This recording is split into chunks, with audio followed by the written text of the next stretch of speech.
I want to welcome everyone to Conversations with our priest tonight. Tonight we have the Reverend George Yandell of Holy Family in Jasper, Georgia, and the Reverend Bryan Sullivan of St. Benedict School in Smyrna, Georgia. George was born in Mobile, Alabama in February 1953. He's a tad older than I am. He has a theory of why he was born that he might share this evening. I wasn't comfortable with it. George graduated from Emory University and attended Virginia Seminary a year after college. He is both very proud to say that he graduated on time from both schools. George has served parishes in Memphis, Nashville, Dallas, Arkansas, and now the Diocese of Atlanta. When he was called to be priest in charge at Holy Family in 2010, Bishop Whitmore called and asked if he could meet with him. His description of that interview may explain tonight's topic. I'm sure he would be glad to share it if asked, and that's a big hint. George and his wife Susan have 4 children between them, 2 grandchildren, and 5 cats. George and Susan live on a ridge west of Mount Oglethorpe and say that the views are beautiful and soothing. He enjoys fishing, wading down cold mountain streams, and canoeing on lakes. He backpacks as much as possible in the Cohota Wilderness area and Tellico Plains forest with friends and family. George says he finds COVID time to be very challenging and is grateful to serve in such a healthy parish in a wild and wonderful diocese. Bryan grew up in Marietta, Georgia. He attended Holy Innocents Episcopal School through 8th grade and graduated from Walton High School in 1989. He has a Bachelor of Fine Arts from the University of Georgia and attended the General Theological Seminary in New York City, where he received his Master's of Divinity in '97. Before becoming rector of St. Benedict's Church in Smyrna, he served as assistant rector at St. Peter's in Rome, St. Anne's Atlanta, and rector of the Church of the Incarnation in Highlands, North Carolina. He has been married to his wife, Mindy, since 2000, and they have 3 children. I want to welcome all of you here tonight, and I would like first to say thank you for joining us again. Our topic tonight is how did we get here? So we have some books behind me. Oh, The Places You Go, The Places You'll Go, Dr. Seuss, La Cinda, The Path of the Holy Fool. And I would like to know, how did we get here? And George, I believe, is going to lead us off with an opening prayer. Yes, the Lord be with you. And also with you. Let us pray. We give you thanks, most gracious God, for the beauty of earth and sky and sea, for the richness of mountains, plains, and rivers, for the songs of birds and the loveliness of flowers. We praise you for these good gifts and pray that we may safeguard them for our posterity. Grant that we may continue to grow in our grateful enjoyment of your abundant creation to the honor and glory of your name, now and forever. Amen. Amen. I'm going to leave this up to you guys, and thank you very much for being here tonight. So Bryan, before we get going, what year was it when we first met each other at Calvary Church in Memphis? Let's see. I moved up to Highlands in 2003 with 2 children. I think I had our 3rd when I came there, so it had to be after 2004. So, and I came back to Smyrna in 2010. So it was exactly between 2004 and 2010. I think it was on the earlier end of things. Just to let you all know, I was doing a wedding at Calvary Church where I was serving then, and the bride told me that a great friend and good priest would be coming in to do part of the service. And I thought to myself, I really don't like it when priests parachute in to do anything. So I was predisposed to think you were sort of something of an undesirable quantity. And it didn't turn out that way. I remember having a great time doing the prenup and all the shenanigans at the wedding and reception afterward, and I was glad to meet you. So it was many years later that we got to see each other in this diet. Yeah, it was. The bride was actually a nanny for our kids during the summer, and was getting her, I think, her doctorate in Southern literature. And her grandmother, who I don't know if you still get written letters from her or not, but she was at William Faulkner's church. Wow. Yeah, so that was a rich time and a fun group of folks. And Bryan was the kind of guy who doesn't stand in a pulpit to preach a nuptial sermon. He kind of roamed around, and it was enjoyable. And her name was Thankful, remember? Yep. Okay. Sullivan. Right. Yep. Yeah. And what's interesting about that is at the time, well, Memphis isn't really lowlands, but Highlands is definitely highlands. And the next time we met, I'm in Atlanta and you were in Jasper. Yep. So what was that like to make that transition from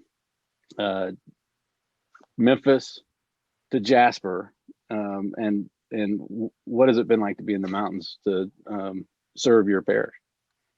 I'll just give you some background. In about 2008, I realized I'd been at Calvary 6 years. It was time to start looking. So Rondell Bain was the interim rector at Grace St. Luke's Church in Memphis. And he and I met in 1980. He'd been a mentor for years. So I went and talked with him, and I said, I've been thinking about, making a move, but, I really like your insight. And he said, well, have you ever sought employment before? I said, no. And then he said, were you a cesarean section baby? And I said, well, yeah, what the hell does that have to do with anything? And he said, I've been reading a book by Arthur Janoff, and I've got to read you the title. It is Imprints, the Lifelong Effects of the Birth Experience. And he said, cesarean section babies get tired of trying to get out, so they just relax and they go with the flow. And so this one time I was going against type, and I started working on deployment, and Ron said, talk to Susan, figure out where she wants to live, you figure out where you want to live, and then, start working it. So Susan wanted to live on the coast, and I wanted to live in the mountains. And so my name was in about 7 different dioceses. Then Holy Family came alive, and she said, but that's not on the coast. I said, Susan, look, sometimes things just don't work out like you want them to. So as it turns out, it was a perfect move. That's how we got here. And I've been grateful every second that I'm living on the coast somewhere with global warming. So. And you're still married with that statement. With the same spouse, correct. So she has adapted well. Yeah. So, but it's a very different kind of life, isn't it? I mean, living in the mountains, a smaller town. I mean, I was in Highlands. The hustle bustle. How long is your commute? It's 4.3 miles with 2 stop signs. Everybody's rolling their eyes right now if they're logging in from Atlanta. The ability to get to know people is a lot more intimate, right? Yeah. That's something I think I remember, and there's positives and negatives to that. Holy Family it's a bunch of really thoughtful people by and large, and we don't get a lot of drop-in visitors because we live on a dead-end gravel road up on a ridge that is somewhat inaccessible. Some of the people from the parish will be nodding their heads if they tried to get to our house before. So yeah, it's kind of idyllic, but then it's just like being a parish priest. There's a lot of pains and joys, and but Bryan, I was hoping to get into the Diocese of Atlanta because I had served in, how shall I say, 2 substandard dioceses with bishops I wasn't that fond of. They might be listening, George. I think they're dead. I think they're dead. Then they are listening. They can't respond. That's the best part. So that's the added benefit to being a diocese where it's good to be. Yeah, it is a welcoming diocese. And did you come when Bishop Alexander was here? Yeah. And I left right when he was ordained. he was my liturgy professor at General Seminary, Wow. and had mentioned always wanting to be in Atlanta. And my wedding date coincided with some turmoil right before he was nominated as our bishop. So he actually did our wedding. Wow. And when I moved up to Highlands, I said, I always wanted to serve with you. And he goes, Bryan, you're close enough to the border of Georgia. You'll be my summer chaplain. And then Porter Taylor, who was in Athens when I was here before I moved up there, became the bishop in the midst of Robert Johnson, who was the bishop at the time when I made that transition. He was my rector at Holy Innocents. Wow. So I've had a good experience with bishops, if they're listening.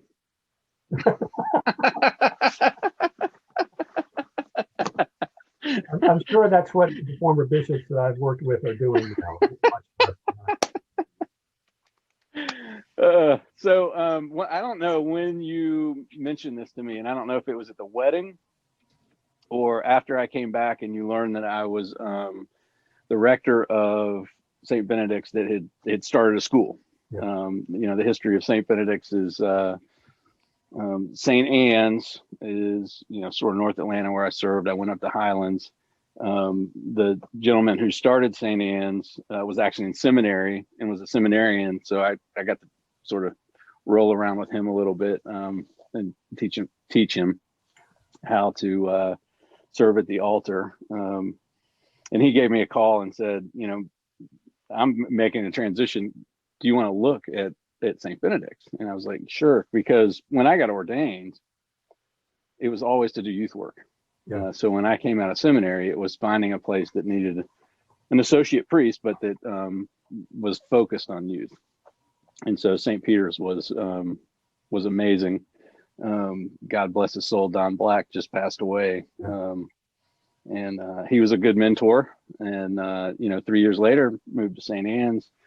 And there was something about the lure of the mountains, number one, and the fact that they had just built a new building and wanted to bring in young people that attracted me.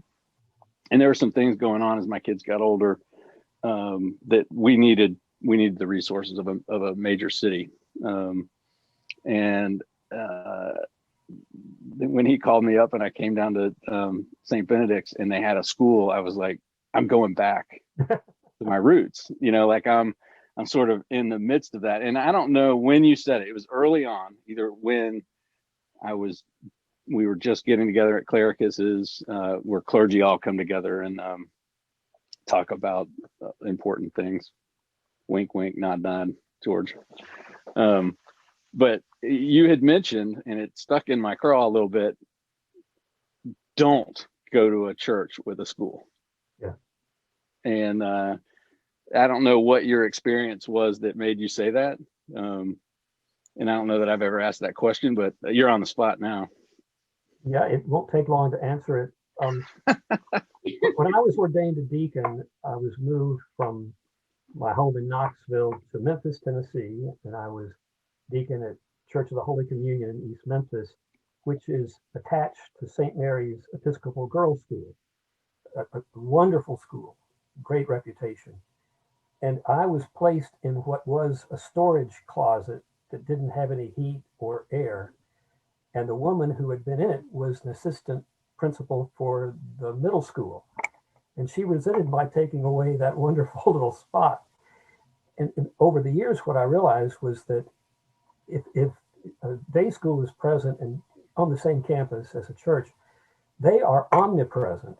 And the church people are not present as much.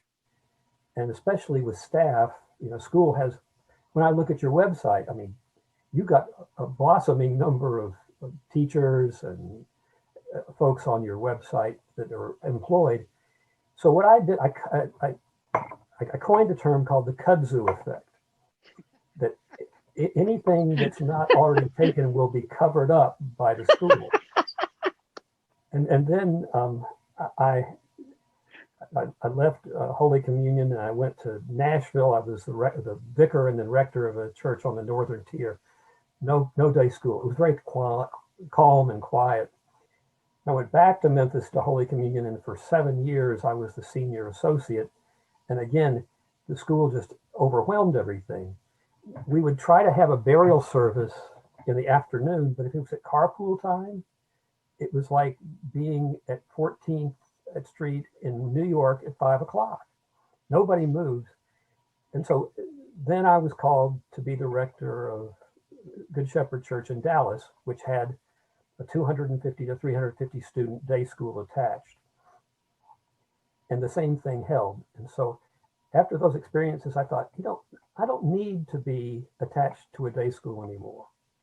But having said that, both of my daughters graduated from St. Mary's Episcopal School, and I'm very grateful for their experience there. And the headmasters of the school were great friends. And so that's why I said what I did. I think I covered myself fairly well then, don't you? Yeah, you did. And speaking of covering yourself, the kudzu is a perfect analogy, because it covered the church so much that I became part of the kudzu. Yep. So I transitioned from parish priest to head of school, and in literally a very simple way to explain it is watching kids get out of a car in the morning is looking at the face of Christ. Yeah. They're joyful, they're innocent. Some of them are wiser than they actually know.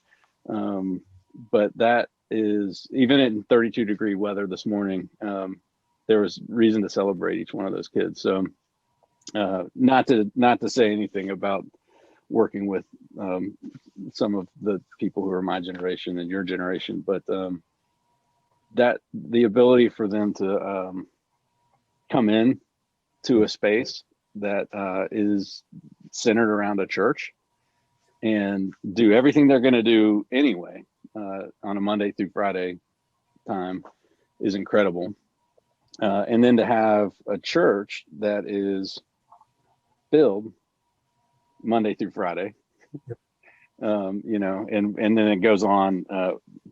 I'd never wanted to mention the word COVID during this, but pre-COVID, from that point on with AA, Al-Anon, Bible studies, youth groups, and everything else. I mean, our building is a perfect example of good stewardship. It's not sitting there getting heat when no one's in it. I mean, there's someone in it literally till 3 a.m. cleaning it. And then people start showing up at 6 a.m. So there's probably a 3-hour period where you can get good silence. And usually that's only filled by church people during the liturgy for the Blessed Sacrament during Holy Week. So how else can we fill the rest of our 3 minutes? Oh, I have a fishing question for you. No. I thought that was the only reason you moved to the mountains. Well, that was a subtext, you should say. So I want to know, when was the first time you picked up a fly rod? That's great. A buddy of mine from high school, and I've got a small group of friends, back to the church, and really kind of a sad note. We met in 6th grade, and his dad two of their dads were my 6th grade Sunday school teacher. And he just passed away, and I'm doing his funeral Saturday, which is, talk about a complete circle. But we formed a group of friends, and then in high school, that friendship developed further. So there's about 5 or 6 of us that spend time together. And one of those guys went off to Sanford and worked in a fly shop and came home. And the only way I could spend time with him was to get into Chattahoochee and learn how to fly fish. And so, what was it? Sophomore, junior in college. And then I went off to ski for a year to make sure seminary was going to be what I wanted to do. And when I got back to the Diocese of Atlanta, I was close to where you live in heaven in Rome, and would go up to the Cahutas and fish. And And then a buddy of mine in the Diocese of Atlanta would go to, and this has to stay secret. This isn't being recorded, right? But we would go to clergy conferences, and on Friday night, the speaker would speak. And depending on our 1 to 5 Likert scale, 1 being we would wake up in the morning and go fish off War Woman Road up in Raven County, near Toccoa, Camp Michael. 5, we wouldn't. We probably found ourselves somewhere between Sarah's Creek and the West Fork of the Chattooga 9 times out of 10 on those clergy conferences. I didn't hear a thing. I didn't hear a thing you said. And then he actually told me about Highlands, and I was like, I'm not moving to North Carolina. I've just started a family. And he said 6 miles from War Woman Road, and the Chattooga River starts in Highlands. And so that's when it became my passion. I learned to fly fish because my best friend and I, after college, we decided we would take the summer off in 1975 and drive all the way up the eastern seaboard, turn left at Quebec, and go all the way across Canada. Turn left at Quebec. Yeah. And in my 1968 Volkswagen Bug. And I had a fly rod that my father had used, so it was fiberglass, about 7 feet long. So I bought a fly rod. I didn't know what to do. And so in addition to fishing every stream or body of water, we also visited every brewery we could find. Lethbridge, it's a wonderful place for breweries. Just to see how it's made, not to taste. Yeah, we just wanted to make sure they did like the Budweiser. Right. But it was an education because Eric is a very impatient fisherman. He hits the water vigorously with whatever fly he's tied or he's using. And in Alberta, on the Red Deer River, we hiked in about 2 miles. We were fishing for golden trout, and remarkable experience. So that sort of was my ordination into the fly fishing world, and it's been I give him credit all the time. Eric, you're not listening, but you got credit. Do you have a good my first question was going to be how many times have you preached about fly fishing, and my next is what's your theology around it? Answer whichever one of those you want. Well, 2 of the people on this call are on the production team, and one of them is a deacon, and they heard my sermon that will be delivered. So it was about the Orvis Guide to Fly Fishing this past week. So it's been been that soon. But there is something about the joke is if they called it catching, no one would do it. Fishing is the whole point. You don't necessarily have to be out there to catch. And I think the sort of the Celtic theology around being in nature and the isolation and getting back to purity and putting something out there that's an imitation into the unknown and hoping that something exciting will happen. There's a little bit of the spiritual life in that. As far as that's recently where don't tell my rector, Sarah Fisher, that's where I spent most of my church hours on Sunday. But there is something holy about that experience of the unknown, knowing that something's there, trying to do the best you can, being silent and peaceful, and then waiting to see what happens. Yeah, and the trick is, I know that catching is very important, but if you're in those places where you're in solitude and the water's cold and the sun is, the shade is good for hiding the fish, it doesn't make any difference. Well, it does, but it doesn't make that much difference whether you're catching or not. Right. If there's golfers on the call, sorry.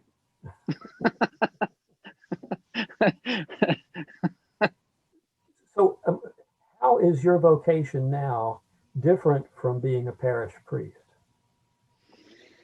Oh,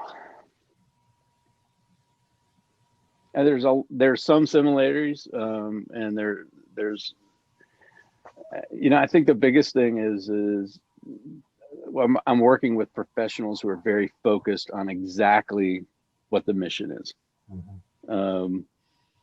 And I found in parish ministry, the fun is sort of cheerleading and getting people to do the things that might make them happy, and then hoping that they'd stay engaged long enough to accomplish the goal. In the school, the passion, everyone has a vocation. I mean, every single one of those teachers is vocationally engaged, and especially this year, I mean, putting their lives at risk. And we're in person school, we're socially distanced. If you want to ask me questions about that, email me later. But they're there because they love the kids. They're there because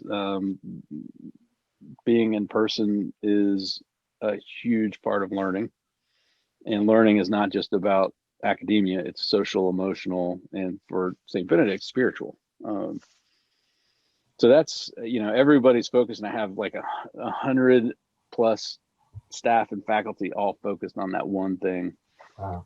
In parish ministry, what I miss about it is the unexpected. Like, you just don't know what somebody else's idea of what we should be doing is going to be, and then cheerleading that on and getting it going. It's frenetic, which those of you who know me, I think my mom and sister are on this call. Squirrel. That's sort of the way I live. So parish ministry was all about that. And if there are any of my staff who work for the school around here, probably are wondering, he hasn't changed at all. It's always squirrel.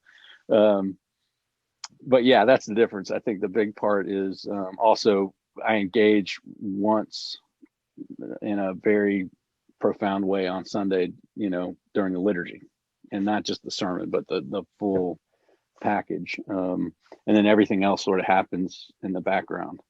At a school, it's all happening all the time, and it's all 100% 5 days out of the week. So that's the big shift there.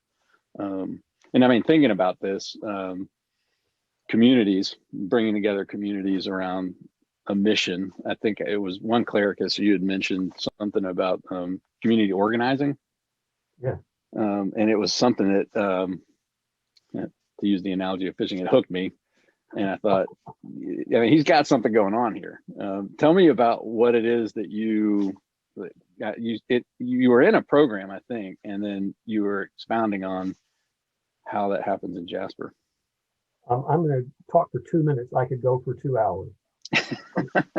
In 1986, I was minding my own business, senior associate, Holy Communion, East Memphis, when Stu Wood, who was the rector at St. John's, called me at about 10 o'clock one morning. And he said, "Drive over to St. John's, we're going to a meeting." I said, "What are you talking about?" Stu and I played tennis together some, we knew each other. And he said, "No, just come on and trust me." I said, "Okay."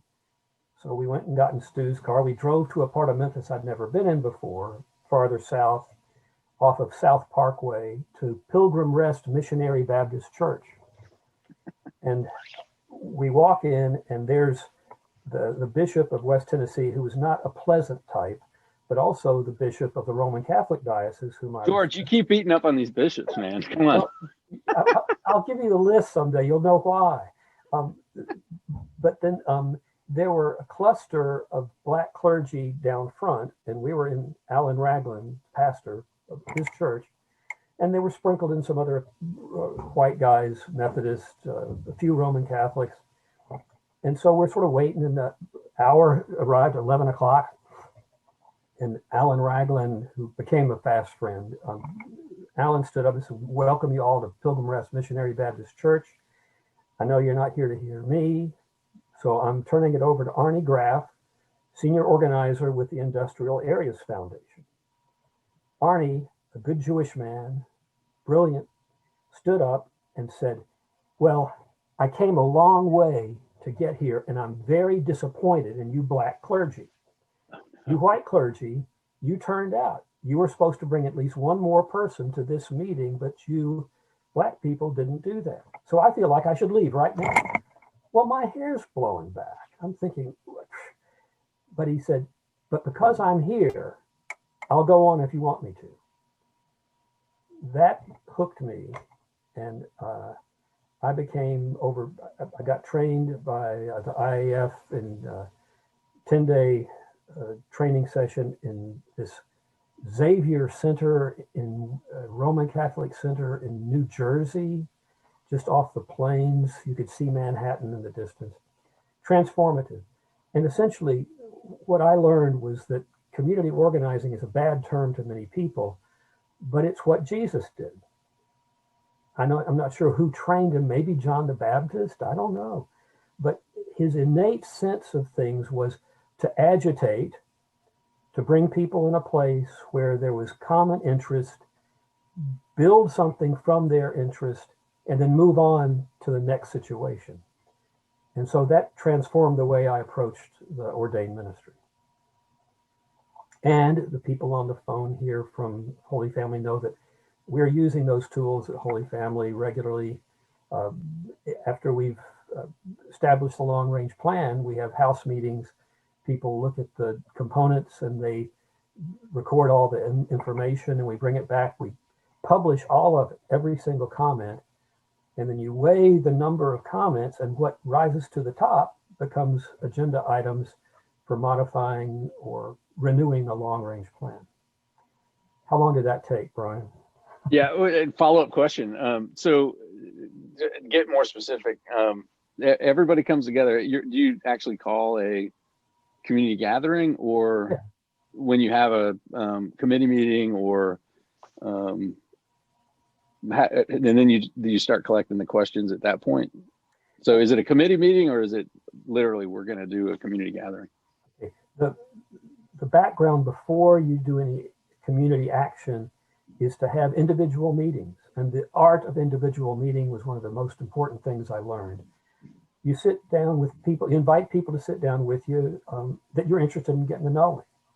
And then you engage in dialogue, and mentally you're drawing a stick figure of this person, and you're registering what they're passionate about. So when you finish these intentional one-on-ones, you write up a stick man of the passions that they detected. And then you have this ongoing process. You never stop. You're always doing individual meetings because you really want to get to know people and what turns them on, what their driving forces are. So then you invite people of like-mindedness or with similar passions to come to small group meetings. And we talk about what's going on, what's in the water. It's like fishing. What do you see happening here, and how can we do something meaningful in the community to engage more people in what's important? So that's the backdrop. So there's really no agenda. I mean, when they come, no, people just show up.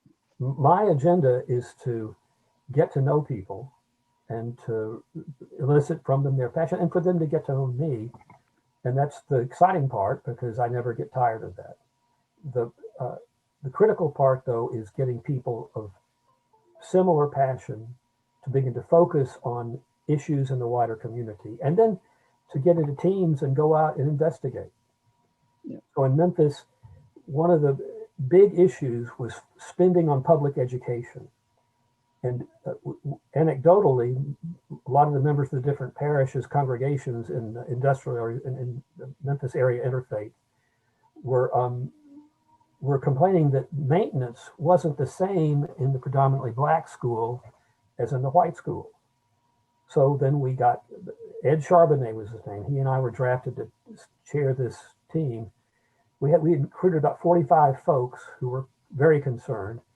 And we put together a map, an agenda of what to check off when you went to the 4 different types of schools to see what it was like. Special ed, primary, secondary, high school. And we visited a quarter of the public schools in the Memphis School District, pooled all the information, and then we went to have a meeting with the superintendent. The five of us who were on that team, I'll remember the rest of my life. But Gerald, the organizer, said, Superintendent Horton, we've got some important information to offer you, and I hope you'll respond with an open mind. Well, Willie Harrington is still 6'8". He became the mayor of Memphis, strapping big man. And halfway through, he stood up and said, I'm tired of this. I'm out of here. And Gerald said, well, it's your office. We'll leave now. And luckily, we called Channel 5 to invite them to talk to us after this meeting, and we'll be happy to tell them what happened.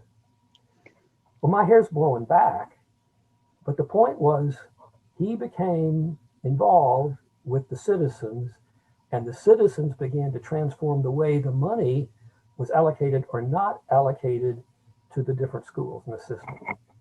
I'm sorry that lasted so long, but you can hear my passion. Yeah. Well, I mean, what you and I haven't talked about this in depth before, and it may be interesting to people. Hate to bring politics into it, but thinking of that example in today's sort of polarized political environment, what do you think we can learn?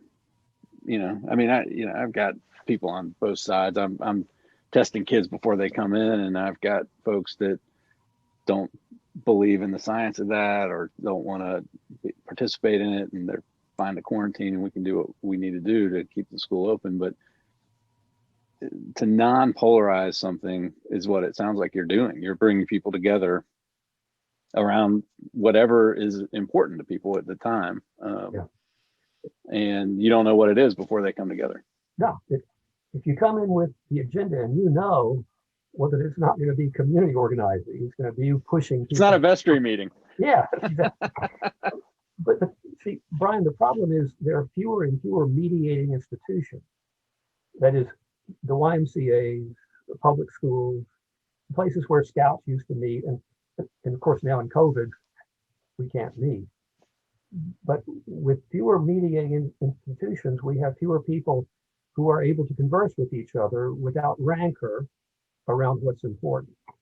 So the church, in my opinion, is one of the last real mediating institutions. People of a lot of different backgrounds whose passion is walking the path of Jesus, or however they put it. So, I sense that's a real challenge. Yeah, and one of the things that I do like about being in a school is it decentralizes the leadership of the priest. Yeah, it puts the teachers are. And I tell this all the time. The administration can leave, parents stay because of the teachers. Their passion, their love for the kids, that's what keeps people there. Thinking about in a parish, what do you wish lay people knew, or folks who aren't, quote, ordained and lifted high and get to wear these really cool white plastic, they're not plastic, are they? They look, that's one thing I'd like them to know. This is plastic. They are. And what I've learned after 45 is you need bigger sizes. They get smaller for some reason. Speak for yourself. Okay. Up to 18 and a half. So once my hip gets going, I'm going to be out there. I'm going to be losing it. But what do you wish people knew about us, about being ordained, that's similar, that you could just say? And you obviously have parishioners on the call. I haven't perused this channel to see who else is on this from my walk of the world, but what do you wish they knew? We're all in this together. There's, the hierarchies, I think, have become vacated to some degree because we've known too many examples of people who are in leadership positions who really don't have at heart the ministry or the path or the Constitution or whatever else we're looking for to give us a context for living our lives and bringing health to the world. So I'd say that's the gift that parishes have. We can be places of healing and hope and of energizing the wider community. Yeah, I think it's important for people to know that it's not we're not a priest-centric church, or a bishop-centric church. I think our bishop would agree with that. He's done a good job of the adaptive leadership. Is really about people, and back to your community organizing, it's about people realizing that they have power that is way beyond even the institution. I mean, I think one of the joys of, there are very few of them, but one of the things that has freed us a little bit is we don't need to be in a building to be a church. Yeah. And in some cases, I don't know what it's like where you are, but we just got a rector at St. Benedict's. Thank God. Oh, good, Jenna, good. love you if you're listening. Who is it? Jenna Stryzik. Oh, good. Yeah. She's awesome. She's been there 3 weeks. I think she's been Zoom and dated. But the good thing is that the church is still there. I mean, it functions better when everybody can look in one direction and somebody sort of organizes folks. But they did it. They're the church. It's about the people. So I don't know where we are. We have a bookkeeper. Yeah, Nora's supposed to do something now. Well, actually, now we'd like to unmute everyone. And if anybody has any questions, you can either put them in the chat box or you can ask a question.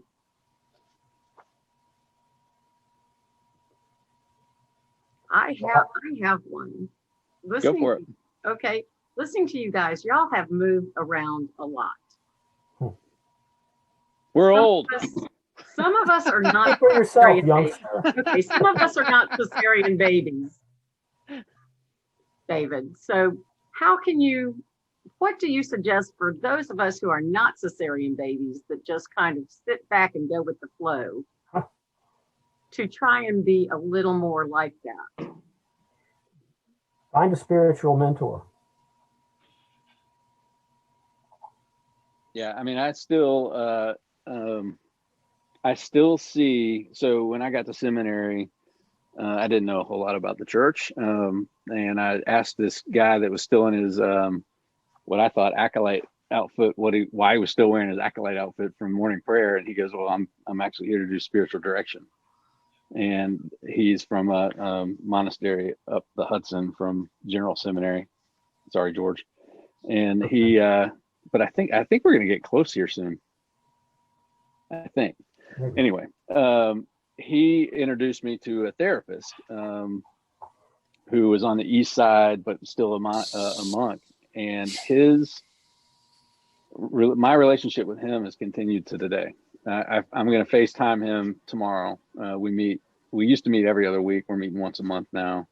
It might be a Saturday. I think he had a conflict tomorrow, but finding somebody who can walk with you in the journey and knows the ins and outs, not only of sort of the spiritual awakening, because I think, George, you and I probably have remanifested ourselves a couple times. I know getting 2 masters in similar but different areas has been a part of it, but the heart of it has always been the ministry to children. And I don't know if you've had a centering piece of that. It doesn't matter what else happens. Yep. I'm glad you have that mentor, and I'm glad you'll be talking tomorrow. That's good news. Have I said something I need to talk to him about, George? Are you inferring something here? Okay. What are you saying to me, George? Did I say this time I'm actually saying I appreciate what you said, and I take it to heart. And there's no query at the end. So okay. We're an insecure bunch, us clergy. Can I ask you both, from your different perspectives as head of school and as rector, what the biggest challenge of the COVID pandemic has been to your role? For me, it's just been the constant changing. I think education happens when everybody knows the expectations and there's sort of a firm foundation, whether it's a schedule that teachers get into a rhythm and they know the rhythm and the kids get into a rhythm. And so a lot of what happens on the outside and sort of just happens, and then you can get to molding minds. We're constantly changing. Our teachers can't move from class to class because they're going to spread the virus. They can't do that. So now teachers stay put, and then the schedule changes. I mean, one little 3-minute change to a schedule for faculty is huge, but you can imagine what we've all been through just listening to what the CDC has put out since last March. We've had to respond to each part of that. So that's the hardest part on my side, George. Steve, it's not really being able to do pastoral care. I mean, the phone is fine. It's limited.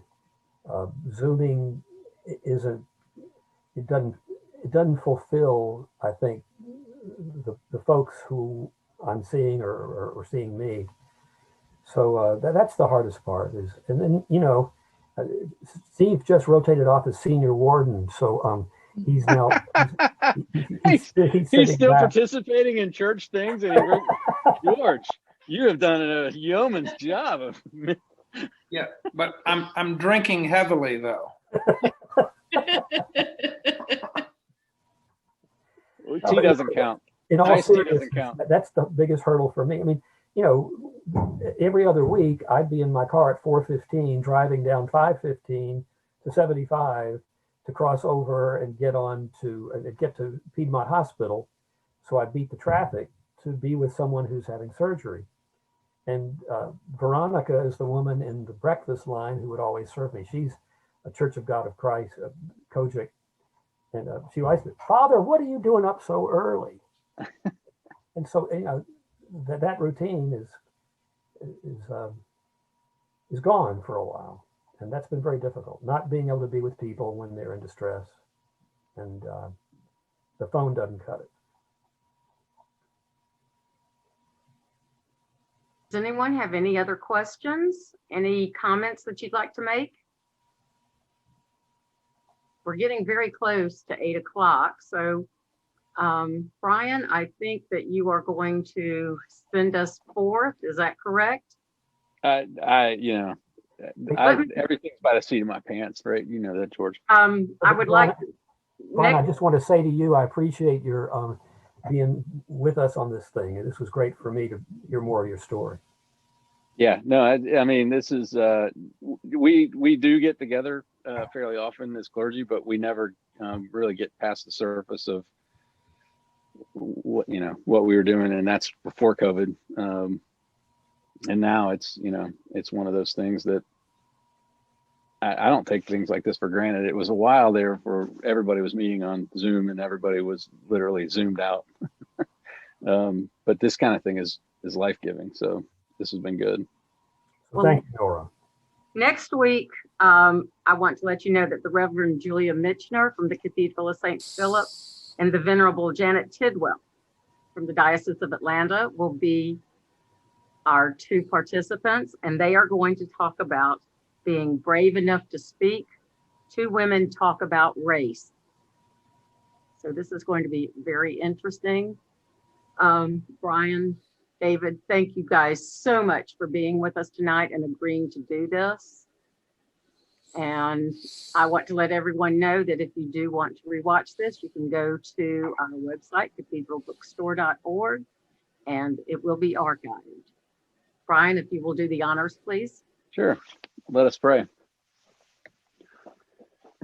Dear God, you see your children growing up in an unsteady and confusing world. Show them that your ways give more life than the ways of the world, and that following you is better than chasing after selfish goals. Help them to take failure not as a measure of their worth, but as a chance for a new start.